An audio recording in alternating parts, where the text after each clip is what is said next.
remember some years ago when I was out in that parish in Rigo, out of Port Moresby.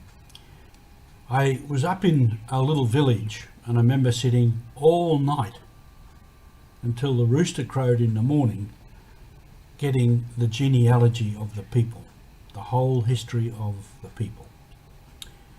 Welcome to Mission Alive. This is Roger from the MSC Mission Office, and today is the Feast of the Holy Family. And in getting the genealogy of those people was all about family. It came about because I was interested and I was asking people for their ancestry. For a while I didn't understand what I was asking until I said, I would like to know your father and his father and his father and his father and his father and all the relatives going back. They said, you need to go to your friend up in that village. So I went there and I talked to him and asked him, and he said, oh father, you will have to come back, we will have to spend all night. And we did. And I remember in the morning as the rooster was crowing, I said, is that it? And he said, yes, that's it. So I just lay down and went to sleep. That was family. And for many of those people that I worked with in Papua, they lived the extended family, which meant aunties, uncles, cousins, often quite large, were all mothers and fathers and brothers and sisters. But also the genealogy going back several generations, perhaps quite a many generations, is also an important part of the family, because that gives them identity. They know who they are, that what their lineage is, what their line is, what their clan is. And also it gives them surety about land issues, land ownership, and about lines of chiefs and other people. So it's a very important part of their lives.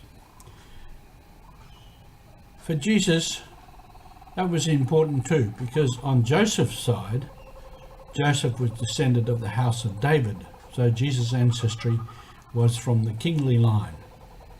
And on Mary's side, she was descended from the priestly line through Zechariah.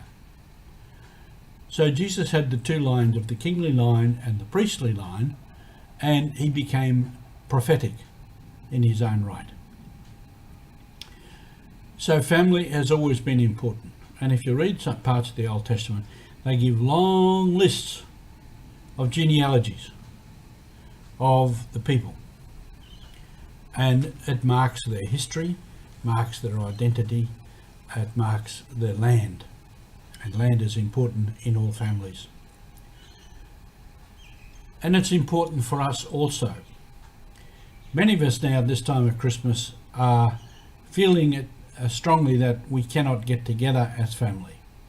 Some are still able to, some have made different arrangements. But often at Christmas and New Year, we have big gatherings of the family in different places, different times. And all families have a way of working that out. That, their custom is they go to this place or that place or the in-laws' place or somebody's place.